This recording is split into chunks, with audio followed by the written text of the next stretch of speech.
giving it to them to basically say. Okay. Like everybody's seen me. Museum that would attract tourists. Time to sit down.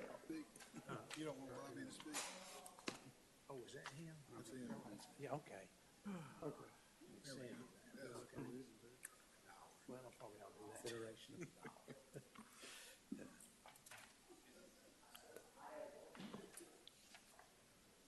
6 o'clock, isn't it? Yep. I think it's 6 o'clock. I hope everyone had a great holiday, Christmas and New Year's, and are ready to really move forward with the next year. So welcome tonight, and if you would please, we'll call the meeting to order. Stand for the Pledge of Allegiance and remain standing for the invocation. I pledge allegiance to the flag of the United States of America and to the republic for which it stands, one nation, under God, indivisible, with liberty and justice for all. Mr. Goodman? May we bow. Father, we thank you for this evening. We thank you for all that are here. We ask that you bless all the people in our community and that you help us all to make the best decisions for this new year as we start. All these things we pray in your name. Amen.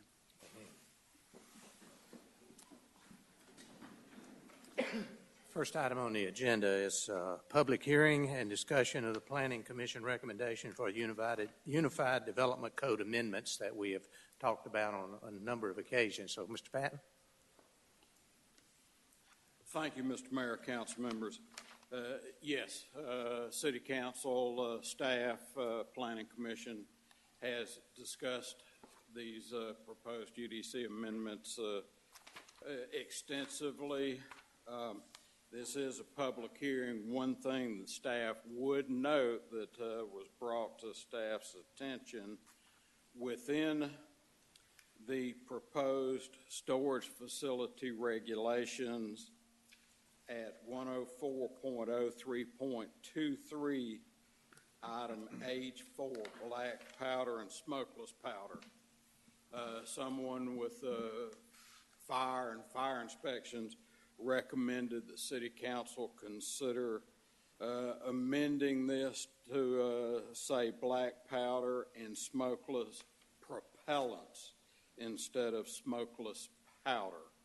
The reason for that relates to life safety code, NFPA codes, and some other Georgia codes relative to that. The smokeless powder is an older term that is not used in fire suppression in regards to that item, and it was requested I bring it to your attention that to amend that word to propellant.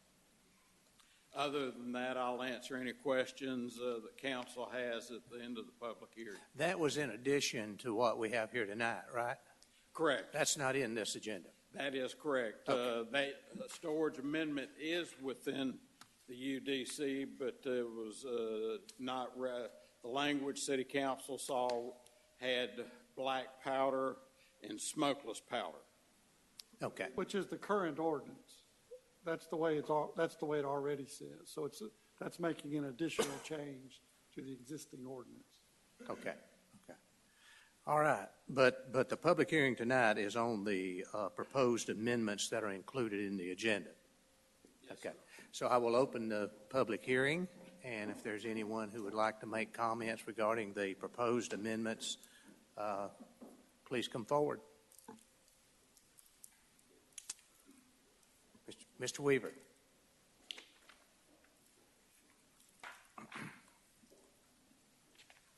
I will be exceedingly very brief. Thank you, Mr. Mayor, members of council, for recognizing me to speak. I had a concern also in regards to black powder, but that is not a text-based amendment for you tonight for consideration. I would ask that you keep that in mind moving forward, and I will be returning to you at a later point to discuss that further, but it would not be appropriate at this time as it is not something that's currently pending amendment as presented. Thank you. Anyone else? If not, we'll close this portion of the public hearing. We'll close the public hearing and ask for any discussion by the council. I have one question that Mr. Patton can help me with, I guess. On the storage facility, it says, the sentence says exterior unit access storage facilities, which contain individual unit access doors on one side of a drive aisle, shall provide a minimum of 12-foot wide drive aisle. Now, maybe I don't understand what drive aisle is, but 2 cars, could they pass easily on that? No, sir. Generally, these drive aisles between those units are one way. That's the reason for the 12-foot width. So if I pull in and I'm the second unit and I stop and I go in and I'm unloading, somebody that wants to get to that 4th unit is going to have to wait till I move, right? That or if They can't pass me. if they have a need to unload something, generally they would have to wait. Like I said, the 12-foot drive aisleway is a standard that has been utilized. Certainly, if City Council wants to make that a 20-foot or a 24-foot wide drive aisle, that can certainly be done. I think it ought to be wide enough for 2 vehicles. And sometimes you'll have, like a box truck or something come in and load and unload at these things. My feeling would be it ought to be at least wide enough to have 2 vehicles pass. But that's just me. Anyone else have any? Well, and for units on both sides, Mr. Mayor, council members, it does specify a minimum 24-foot wide drive aisle. The minimum 12-foot is where there is only storage units on one side. Okay, but you still would have to wait, I guess, depending on where your unit is, no matter, wouldn't you? I mean, If it's an outside unit, generally you're probably going to have some additional area outside of that paved drive aisle. But there again, if City Council wants to require all of the drive aisles to be a minimum 24 feet, it's your pleasure. I'm not stuck on 24 feet necessarily, but I do think it makes sense to have the ability to pass 2 vehicles by, but I don't know. That'd be up to the council to make that decision. Anyone else have any thoughts or comments on any of these? We've talked about them several times. Okay. Then we will go to the next item. Chief Mitchell, Employee Awards and Recognition.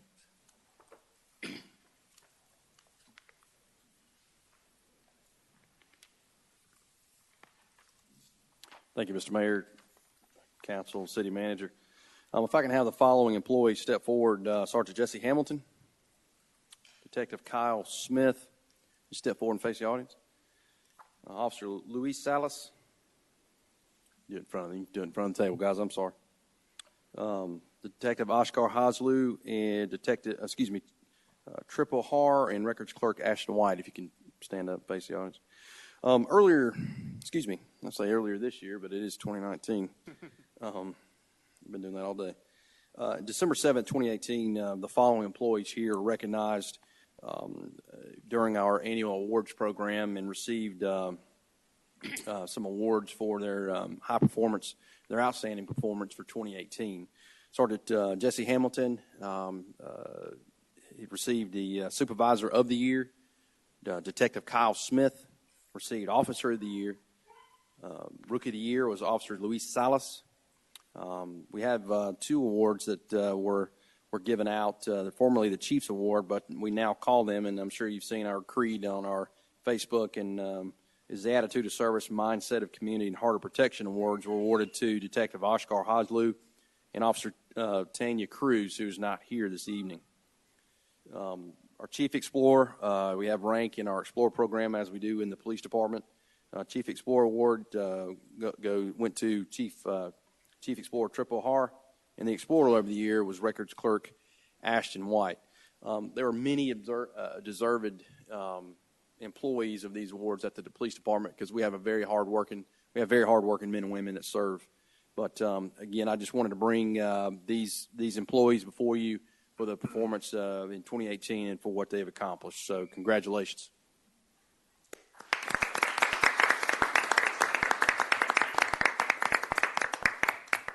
Thank you. Next, we have, and we brought this achievement before council, mayor and council, before last year and years before that. But if I can have Corporal Tyler McClure, if you can step forward, sir.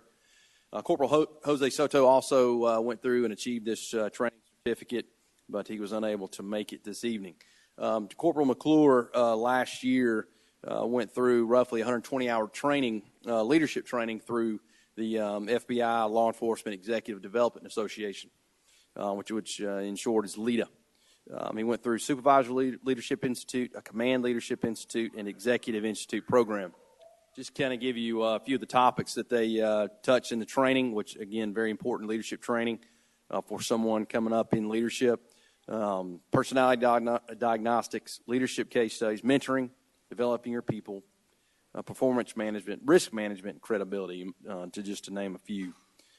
This is a very prestigious award in the realm of law enforcement leadership and supervision, and we're very proud of Corporal McClure, one of the young and upcoming leaders, supervisors in our organization. So to that, we just want to say congratulations, sir.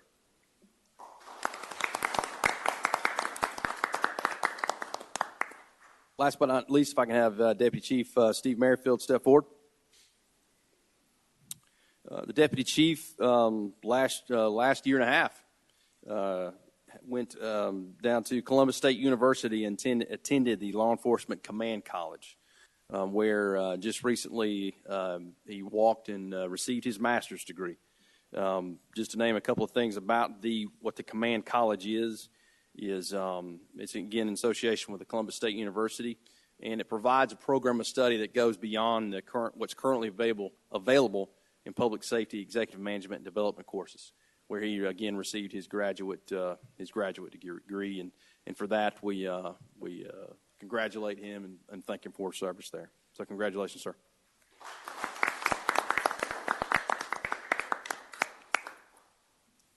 And with that, I think I'm out of people to recognize. So, thank you. Thank you, Chief. Certainly good to see the professional advancement in a department that is second to none as far as I'm concerned. Thank you all. Congratulations. Okay, the next item, I have consideration to approve the agenda. Are there any changes, corrections to be made to the agenda? Mr. Grant. Mr. Mayor, I'd like to add an item to the council introduced items for a brief discussion on the council retreat. Okay. Anyone else? If not, I'll entertain a motion to approve the agenda as amended. So moved. Second. Okay, Mr. Goodwin made the motion. Mr. Yawn seconded that motion. All in favor signify by saying aye. Aye. Opposed, no. All members voting for the motion. Okay.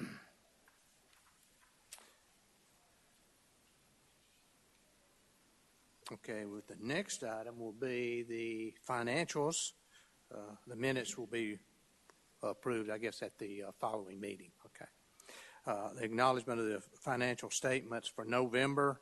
These are for informational purposes only and do not need any approval at this point anyway. Are there any questions or comments regarding those? Okay. If not, we'll move along to our 10-minute public input period. Mr. Weaver.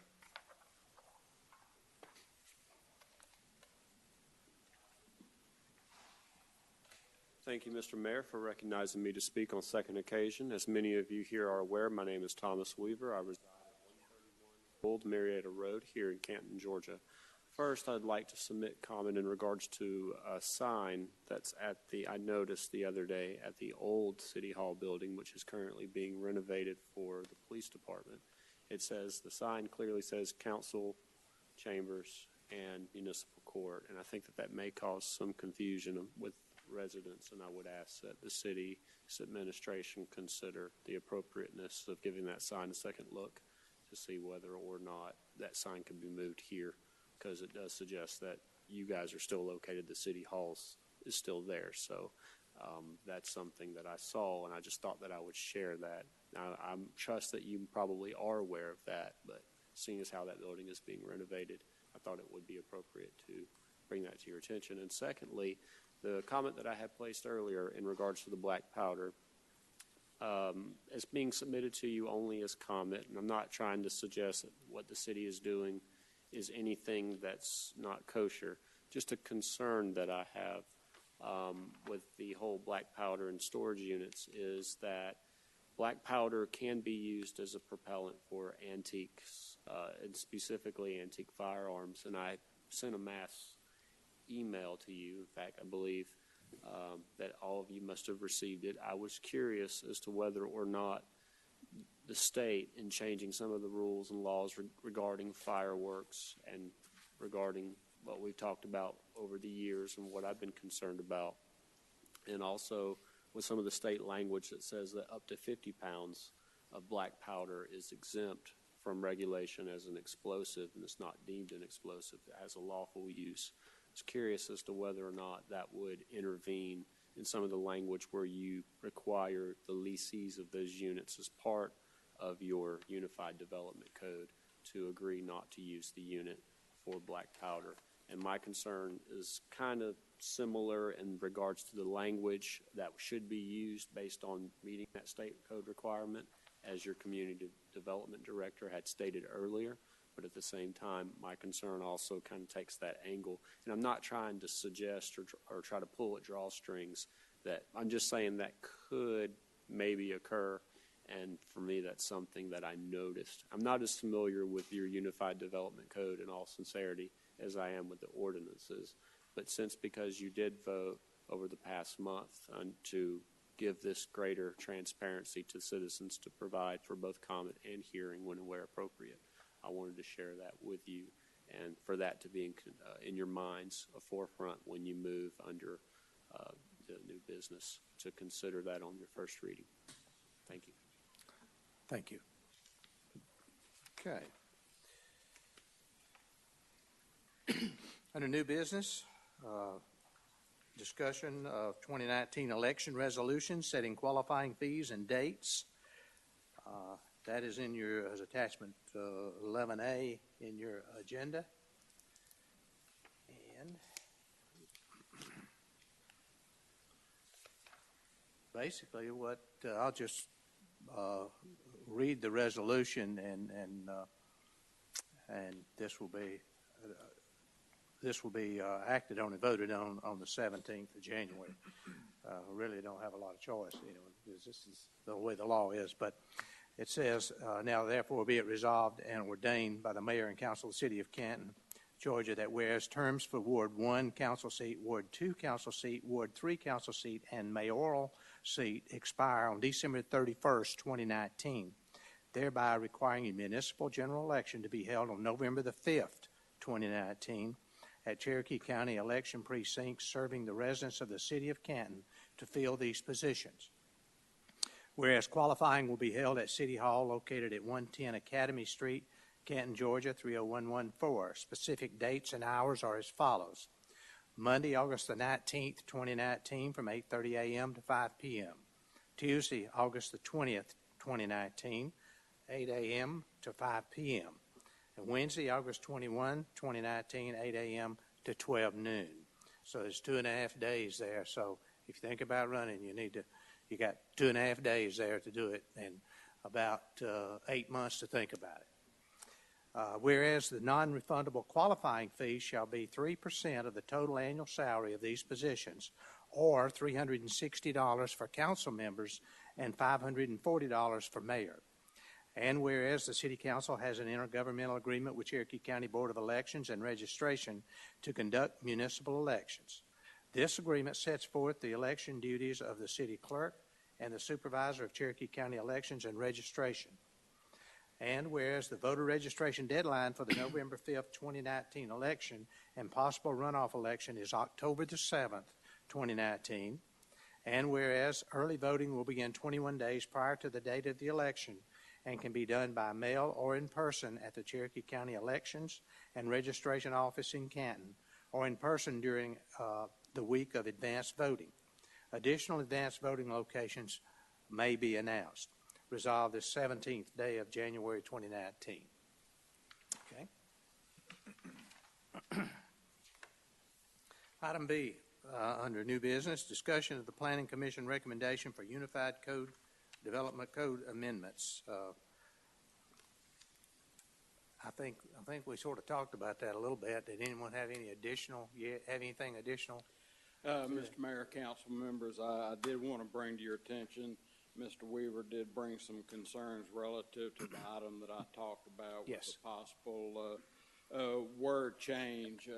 He did submit a letter to our office yesterday that I will send to council members before the final decision in regards to the issues he brought up relative to the black powder and it not being an explosive less than 50 pounds.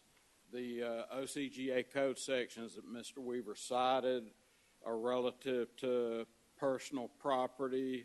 This is a storage building that is a public facility that would not be bound by those OCGA guidelines.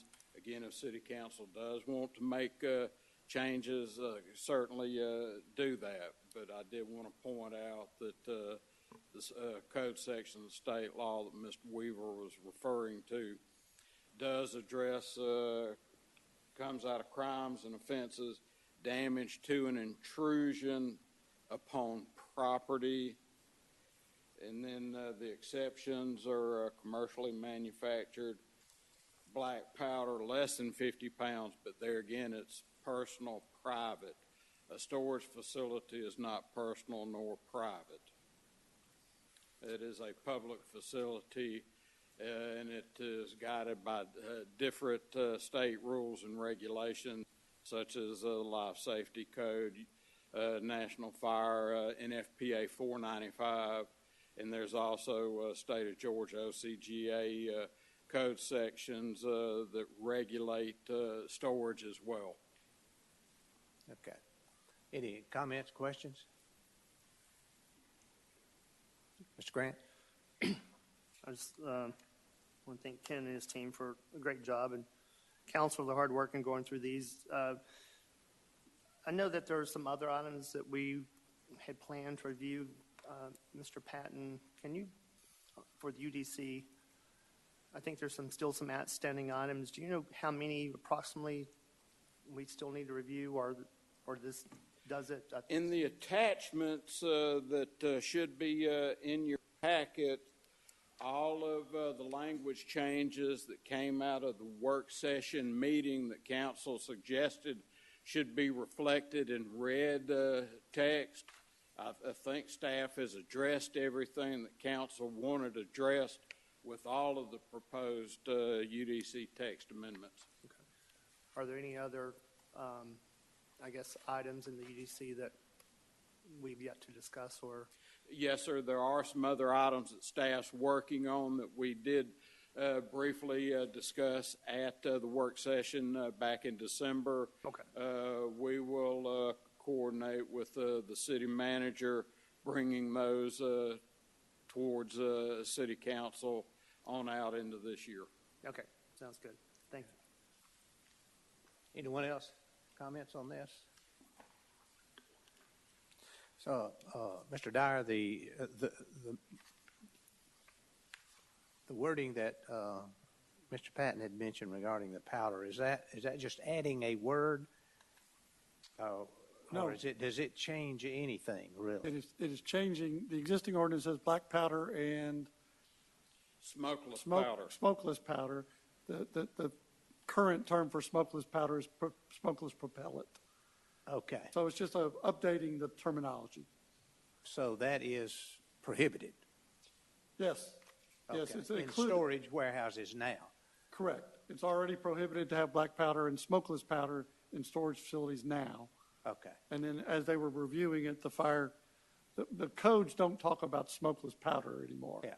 they talk about propellants. Okay, So it would just be making sure we're addressing it in the same way the life safety codes do. okay. Sounds good. Anyone else? I just to maybe to address Mr. Weaver's concern. I appreciate you pulling this together and had a chance to review it a little bit more and talk to him in person. And I guess my concern would be that, I don't know, anything over a pound or whatever would seem pretty dangerous. And so my spidey senses go up when I hear, excess of 50 pounds and whatnot. So I don't know if we'd want to continue pursuing any changes to amend that or. Well, we're not. We're banning all black powder. Right. What the code sections that are cited are make it a crime for an individual to possess explosives. Right. I mean, there's a bunch of details. Yeah. But that's essentially what it is. Then there's a section that makes some exceptions to that crime. So an individual is allowed to possess up to 50 pounds of gunpowder, basically, Yeah. black powder, and be legal. Our regulation of what can be stored in a public storage facility is a whole different question. Yeah. So we're just saying in a public storage facility, we don't want any explosives. We're not saying individual can't. That doesn't regulate what you have in your storage building in the back of your house. This is a public storage facility Understood. business. Understood. No, and that's why I was just making sure that, I guess, to formally address the concern that was brought up, it seemed to be a bit, I would agree that we'd probably want to stay the path. And, hopefully people would put their heirlooms not in their storage container. And if somebody has less than a pound of gunpowder in there, who's going to know? Exactly. But at least the storage facility owner would have to ban that in the list of rules. Yeah, understood. Okay. I agree. I couldn't support changing any of that at all. I mean, I don't even think you can have much fertilizer, can you? I mean, when you have so much fertilizer, they begin to look at you and say, well, what are you doing with that? And I can imagine, I've got 50 pounds or 75 pounds or up to 50 pounds, I guess, of black gunpowder in my garage. I would hope my neighbor didn't have that next door, particularly in these subdivisions that are close as they are. I mean, it just seems like But they're allowed to. it's something you wouldn't want to do. I wouldn't want to know it's what I Right, said. exactly. They might have it, but I don't want to know it. And the house burns down and, what happens. But anyway, okay, anyone else? If not, we'll move along. Discussion of the resolution to accept Longleaf Pod 5 at Phase 4 and 5 streets for city maintenance. These we've mentioned, and I believe you have included in your agenda package the coring results, which Yes, appear sir. to The meet our streets, our finished code. topping has been completed. They meet all the standards and requirements for city acceptance, and we are proposing that council consider accepting for city maintenance purposes at the next meeting. Okay. Anyone else have a question on that? Discussion on the proposed task order by Black and Veatch for a new water tank and booster pump station in Laurel Canyon. Yeah, as you know, Black and Veatch, as part of their master plan, came up with several capital improvements projects, this one being the most critical. And it's to look at a new pump station and storage facility within Laurel Canyon. This task order is to look at a conceptual design, consider several different alternatives and options, and then narrow it down and make a recommendation to the city, and then we can move forward additionally to take it to a detailed design and then out to bid and construction. Anybody out of water yet?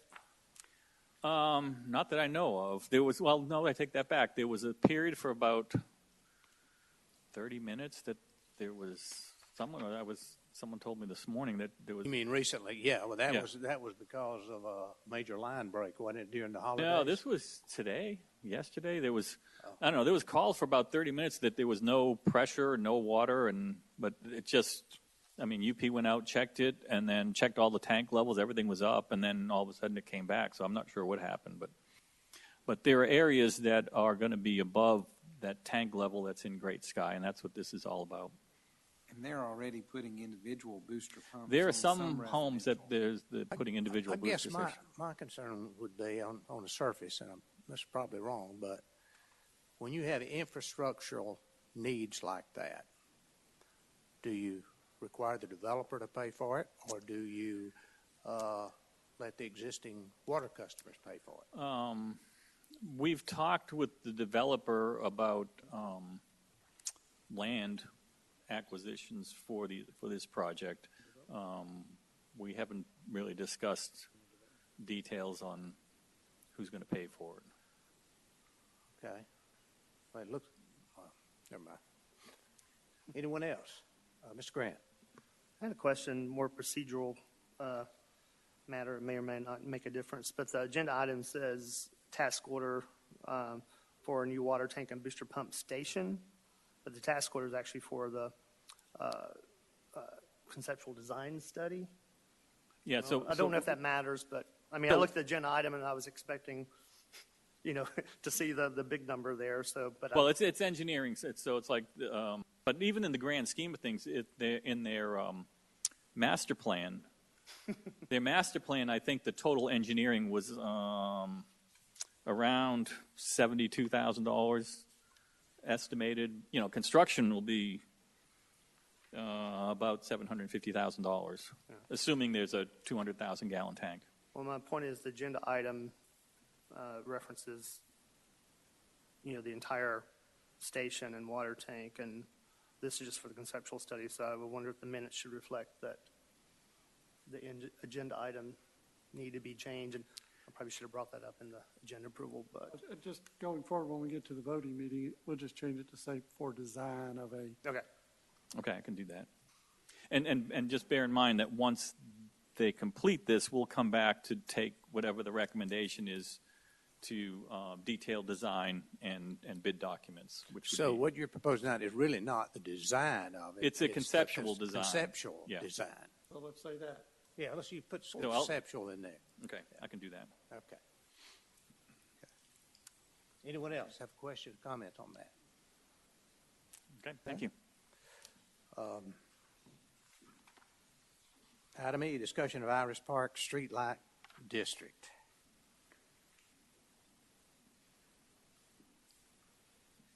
Good evening. If you recall, our friends from Iris Park have been asking us about streetlights, and basically what we went back to them and said is, the developer's responsible for streetlights. In their instance, the developer's not there anymore. The HOA's the developer. And so, according to our ordinances, they can create a streetlight district if they could get 75% of the property owners within that district to agree to a set fee to help pay for those streetlights. Our staff got with Georgia Power, said, okay, if we're doing the bare bones on lighting in that neighborhood, what's the cost going to be? And the cost came back right around $35,000. So we sat down with the map, and we did a little bit of calculations, and we said, based on the number of lots you have in Iris Park, it's going to be $500 a parcel, basically, in the neighborhood to put the street lights in. We discussed the methodology of how that would be paid for and provided that to the homeowners association. They turned around, provided the documentation for every homeowner out there, and got, I believe,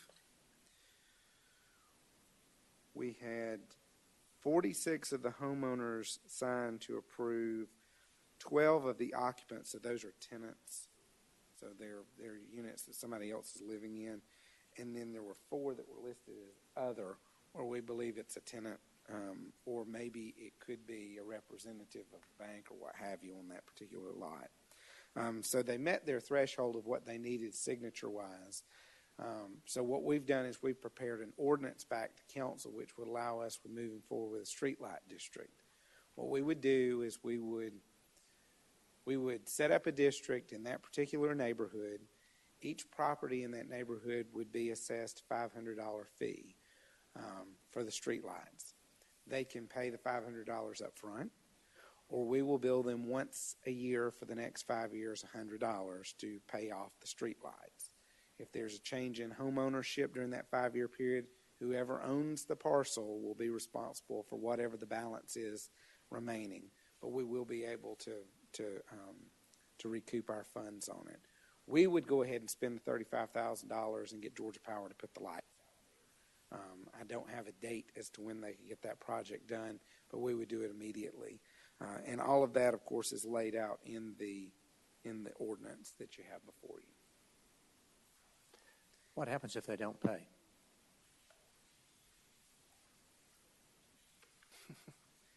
We Well- can pursue collection We could. How? We could. How would you pursue that? in magistrate court. I'll sue. I mean, And On the tax bill. So, and that would probably cost us more than if they didn't pay. yes. I guess I've got a little concern here that we have. I mean, I think that's great if they really want to do that. Did you say some of them were tenants that signed that? there are some tenants out there. So you're not counting those? No, they count because they would be the ones that are paying it on behalf of the owner. I mean, But the ordinance requires 75% of residents. which they have. Right, not owners. I think It the says ordinance. residents. I think the ordinance talks about residents. It anticipates that you're going to put it on the water bill. What we agreed to do with the HOA is not put it on the water bill, but to put it on the do an actual assessment for it once a year for 5 years, or they can pay for it all up front. See, I see this sort of like some of the streets that never got topped out and the developer went under. Okay. And once we grant certificate of occupancies in these subdivisions, to me, I think those streets are ours, and we've approved a plan that shows right-of-way coming to the city. That plat has been recorded and all that. You know, somehow or another, I think it's ours at that point.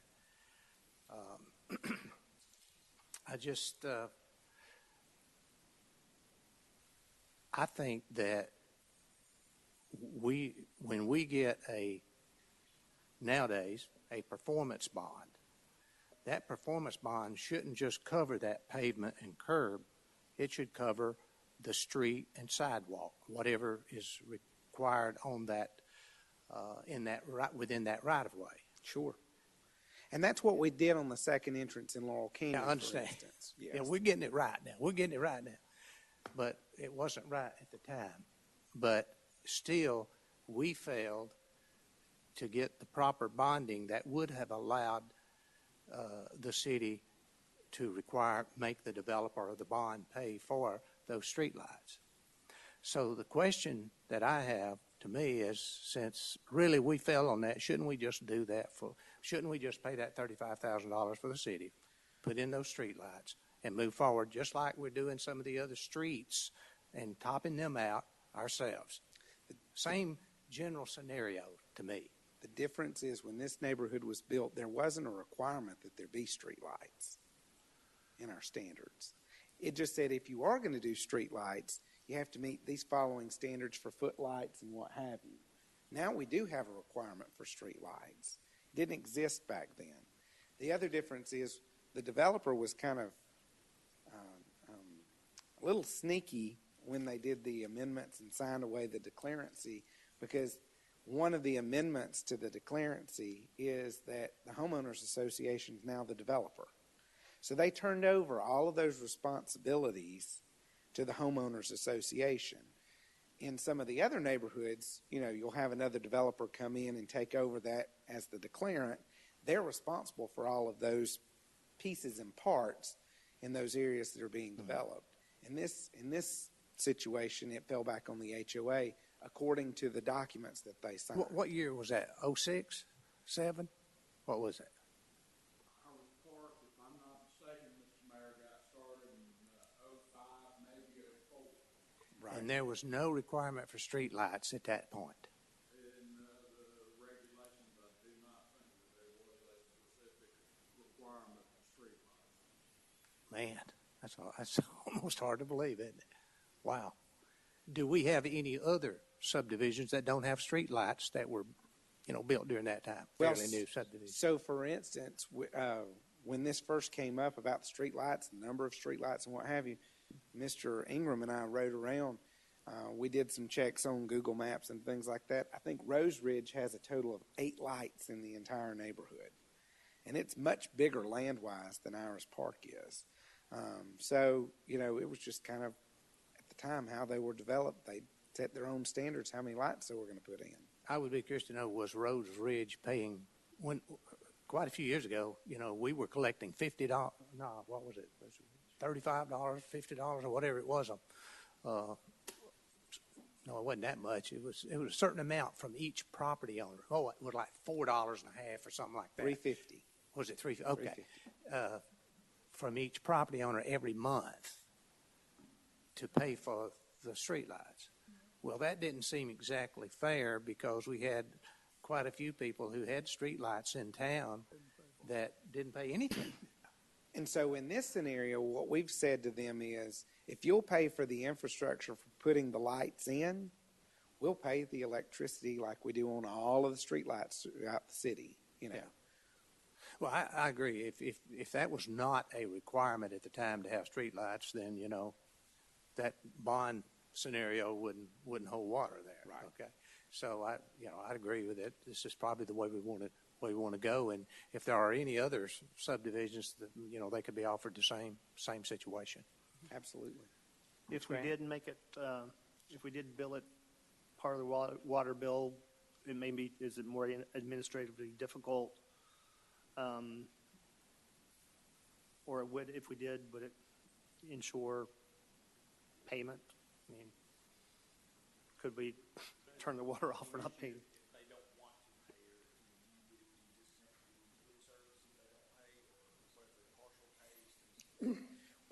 Cheaper than And taking the magistrate. I need to amend what I said earlier, because I hadn't thought about it being an assessment. The county does our taxes, but the city can still do an assessment, and it would be enforced like any other tax lien would be enforced. We felt like first of all, we were able to get the cost originally, if you recall, the cost was like $120,000.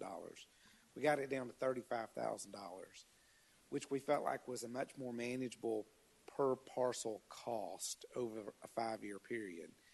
And what we've said internally is, look, we haven't even figured out what the due date's going to be on this. We'll probably say we'll make it due, in April, and give everybody 2 months, 3 months time when the bill first goes out to know when it's due. It's not something we're going to say you owe us $500 next week, because it is something that they're putting in, but we're being the vehicle to try to expedite it for them. If I'm a tenant and I sign that list and then I move out next week, who's responsible for that? Well, it's just like anybody else. If you're a property owner in there and you're not one of the 75% that signed, you still have to pay. The way the ordinance is set up, everybody in that district pays as long as 75% of the property owners agree. But You said property owners. 75% of the residents. how many lots are there out there? 75? Is 46 owners signed? But That's the not ordinance 75%, says though. residents. We don't get 75% from owners. No, but the ordinance doesn't say. I know, owners, it says residents. but the problem with that is it was anticipated to be on the water. So now you're sending out a tax bill. If the tenant leaves, the owner's going to, if we send out as an assessment, the owner's paying. We need to take a look at that. I mean, it's $500, and I guess the city. Yeah, can that's not fix not that big a deal, but to me, I think we ought to look at changing that to make it property owners, not the tenants, because they can come and go real quick. My hope is we don't ever face this again, which is what we're trying to do on the streets I do too, but we yeah. ought to be prepared when it does, That's if it right. does. Is it $500 for 1 year?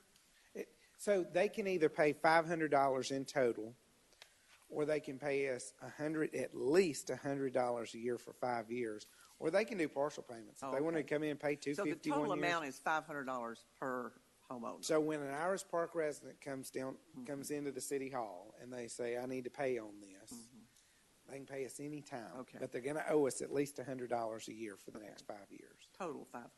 Correct. Does that make sense? They'll have a balance due date, and they'll have to have paid at least that balance by the due date. If they want to pay more, that's fine, you know. Right. Somehow or another, we might have been, could have been tied into the HOA and made them responsible for it. Well, so that was initially what we said, Yeah. is that the HOA can put in the lights, and we'll do the electricity. Problem is, the HOA doesn't want to enforce, a $35,000 expense. I don't know that their HOA has $35,000 at any given time to expend. A HOA could enforce it, in my opinion, probably easier than we could. They could enforce it, but whether or not they have the debt to pay it is another issue. Yeah, that's true. Okay, anyone else? All right. Mr. Peppers? One item that I wanted to bring before you, with your permission, and we'll get this sent off tomorrow. We are receiving approximately $275,000 in local maintenance infrastructure grant, LMIG money, this year. And so Mr. Hooper was reviewing streets that would meet the LMIG paving definitions. And so we have 4 streets or sections of streets that we will be doing as part of the LMIG. What we're calling South Marietta Highway, which is basically from the bridge at exit 14 to the city limits. On the opposite side, on the Holly Springs side, we have a little bit of roadway there that we'll pave. Riverstone Parkway, from where GDOT left off at the bridge at Riverstone Parkway at the interstate to the county maintenance takes over just past the Bojangles there on that north side of Riverstone. Waleska Street from the railroad tracks bridge down to where GDOT paved at 140 in Riverstone, and then the entirety of Brown Industrial. The total of those 4 projects is $376,000, and again, $275 of that's coming from LMIG. Okay. Any questions? Okay.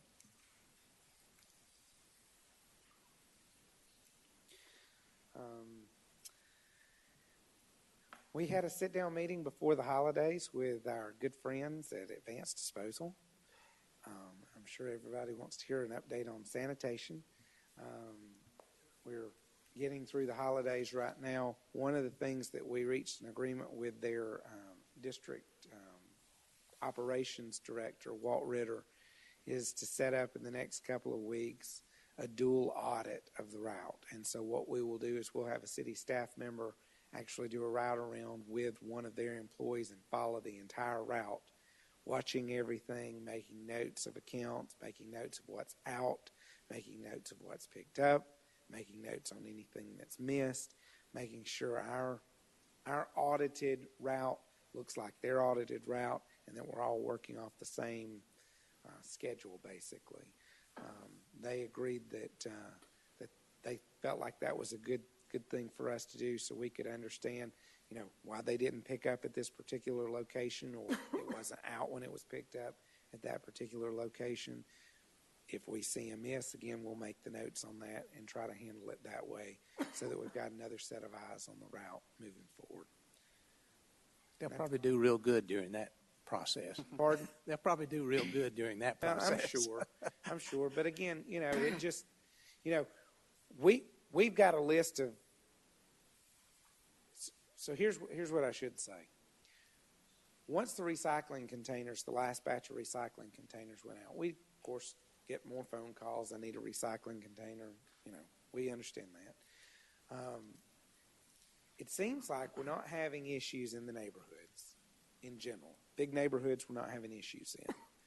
Seems like we're having the same issues at the same parcels over periods of time, but it's the same parcels. It's not as if the issue is getting bigger. It just seems to be whatever the routine is for those particular parcels is the issue. And so as we ride the route, we'll have our list of, we've gotten a phone call about this address, and we just watched the service at this address, and you still missed it, or you still didn't pick it up, or there's still the same issue.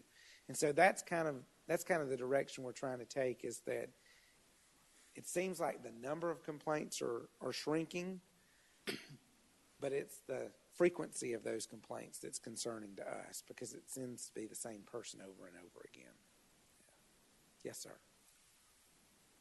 I'd have to say that since they got the recyclables, it has been better. But I spent a lot of time over in Ivy Drive this holiday season, and when you got 15, 20 people in a house for a week, probably, it's more than one container. And if they put it in the container, but then they also bagged it and put it on top. Well, they came out and took what was in the container and left all the rest of it right on the ground. I will have to say our previous vendor never did that at anybody's house. But it wasn't just that one particular house. It was that whole road. So I don't know that the rest of them had as much garbage there as that, but I've been bombarded by several people on that route there saying, hey, they got better with the recyclables, but what happened on this? And if it isn't in a can, they aren't going to pick it up. Well, and one of the discussions we had right before Christmas with the vendor was, look, this is always the season where we're going to have more than a can. And there was an agreement in the room that they were going to pick up anything that was with a container. We've already reached out to them again this week. Look, you promised us in the room you were going to do this. Now, whether or not that promise with the district manager trickled down to the employee who's actually picking up, I don't know. But it is troubling to me because we received that promise, And I didn't get the same complaint. I'm not hearing the same complaint from the larger neighborhoods. Again, It is smaller. seems like they are picking them up. Seems like they were picking up the extra bags. It's that non-neighborhood area, the smaller neighborhoods, older neighborhoods, where we're continuing to have the same issue. And so from our perspective, we're trying to look with them on the day, because most of those are handled on certain days of the week. Is there an issue with the driver? Is there an issue with a vehicle? Is there an issue with training there? Why are we getting the same frequency of problems out of those particular day routes that we don't have on the other routes? Additionally, one thing I should mention to you, our ordinance sets forth the hours of operation for garbage collection. I administratively suspended that closing time hour the last 2 weeks, knowing that there's more garbage to be picked up. They've got to go back to ball ground. They've got to do a dump and all that. I think in general, our practice is going to be when we have a delayed service week or a holiday week, that we're going to move forward with letting them collect until they've collected that route that day, even if it goes past 6 or 7 o'clock in the evening, because the volume of phone calls goes up substantially if they hit that time limit when it's a large collection cycle like Christmas, Thanksgiving, what have you. And we'd rather not deal with having to delay the second half of a route or last third of a route if we don't have to. So, happy to answer any other questions you might have. Okay. Oh, yes, sir. Okay. Thank you. Thank you. All right, the mayor's report. The council has, I'm sorry, what? Oh, I'm sorry. I did skip that. I've got it written down here too. Retreat discussion. Mr. Grant, sorry. Yeah, I know we have talked about this several times, and I believe even tried to get some dates, a consensus on dates, but I just wanted to see if we could try to get the retreat scheduled as early as possible in the new year, because I think it's kind of imperative we can get our consensus on our goals for the year and start measuring those. And also, I know the year, as we get busy, it's hard to schedule around that. So if we could get some dates on the calendar and schedule around that, I just think it'd be better if we could could have the retreat earlier, sooner rather than later. So I just wanted to see if we could kind of commit to committing to some dates and moving forward with that, because I know there's Okay. lots to discuss and a lot of work to do. So. Oh, yeah, need more than one for sure, but we got to start with one retreat and get it, and get a lot of issues hopefully resolved. Does anyone have any thoughts on that? What are we talking about in the next 3 weeks, 2 weeks, or by the end of the month? Or? Are we thinking off-site or, meeting upstairs or something too? I think that plays into weekend middle of the versus, week. yeah. It doesn't matter with me that much, but I think off-site puts you in a different frame of mind to really openly and discuss. And of course, the media is always welcome to attend the meetings, and anyone else that public wants to as well.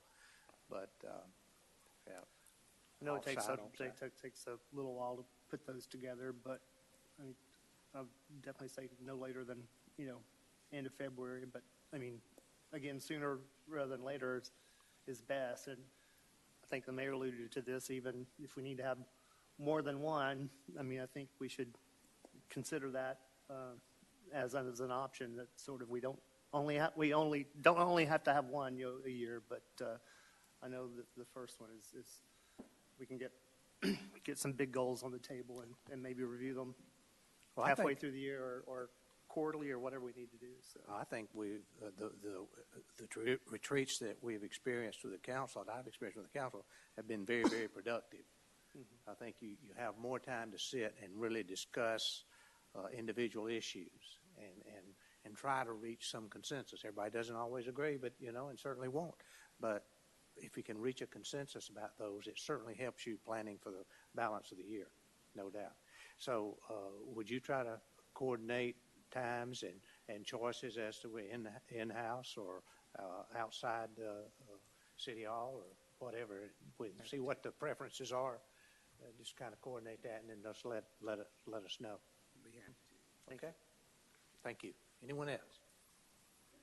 Okay. Now to a good part of this.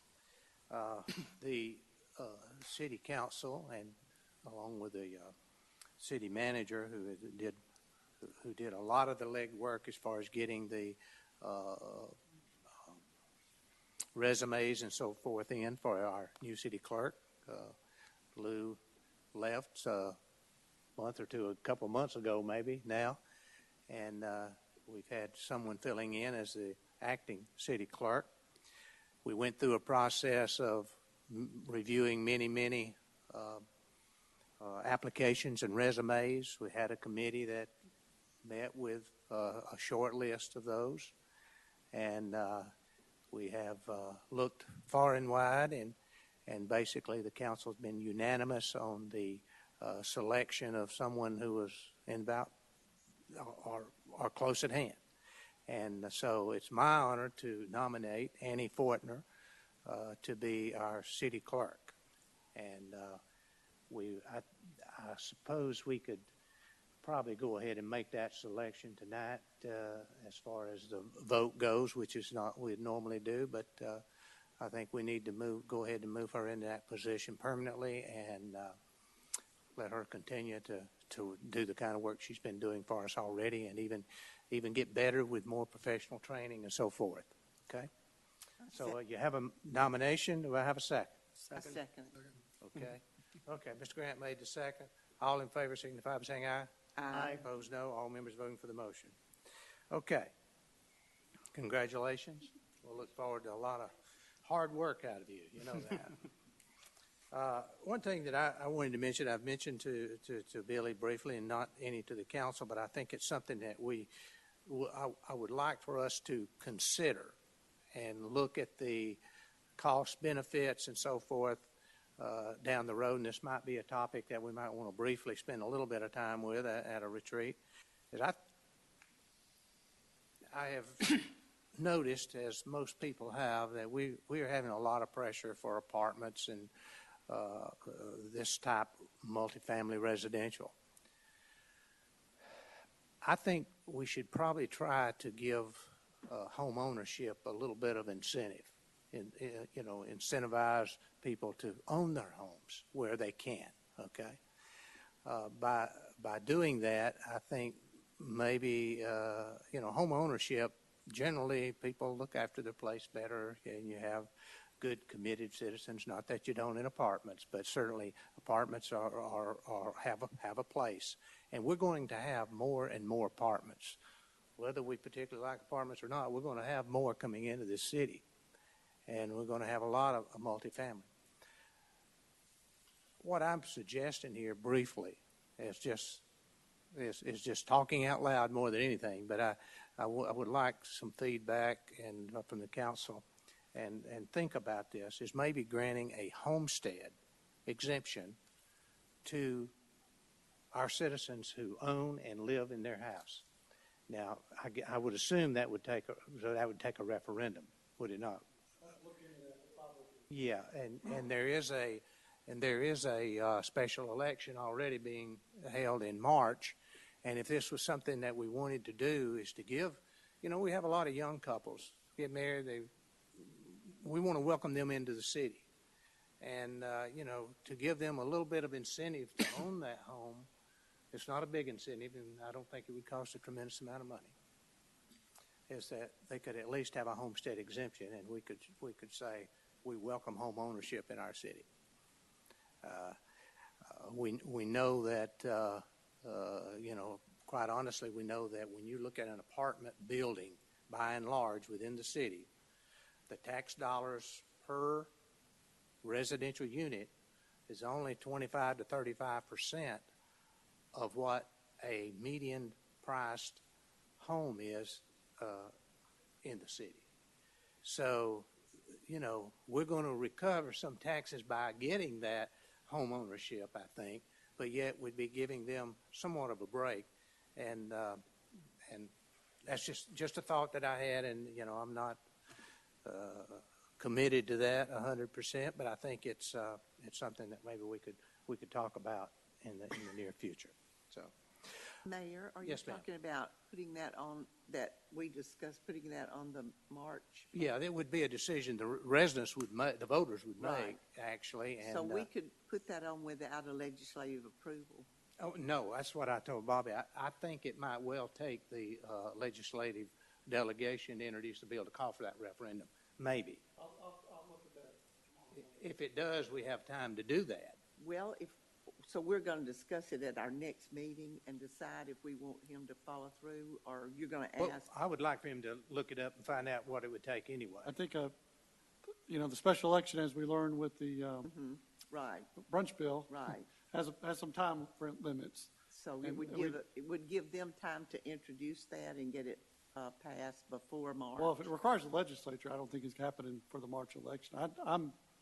I don't know what it's going to take. Let's just figure that out. Yeah, let's take a look and see if it does. I don't know. I mean, local legislation, that form generally doesn't take too long. No, especially if you're trying to meet It an moves It election. just pretty have to quick. be our delegation who would pass it, and then the others would go along with it, I assume. Yeah, and I think it would have to be like a unanimous decision Right. by this council, too. Right. I mean, wouldn't want, I if agree. anybody didn't want to do it, that's Right. fine, too. Did you say for first-time homeowners? Exemption? For No, I'm first-time- talking about for any homeowner For any that moves in. You homeowner. could only have one. It's just like the county's Right. had for decades and decades. You get if it were a $6,000 exemption, you'd be talking about $35 based on our current millage rate. Okay, If it were $8, it might be up to $42 or $3 based on our current millage rate. But it just being on an annual basis, but you have to own the home and you have to live there. right, okay. That's reasonable. Just something to think about. Okay. I guess everyone has noted that Ms. McGrew is absent. She wasn't feeling well tonight, and we wish her well and hope she gets to feeling much better, much quicker. But it did make the meeting go quicker, didn't it? No, I did tease her about that when she let me know she wasn't going to be here. So anyway, that's all we have tonight, and I'll entertain a motion to adjourn. Second. Mr. Goodwin made the motion. Mr. Grant seconded the motion. All in favor signify by saying aye. Aye. Opposed, no. Thank you.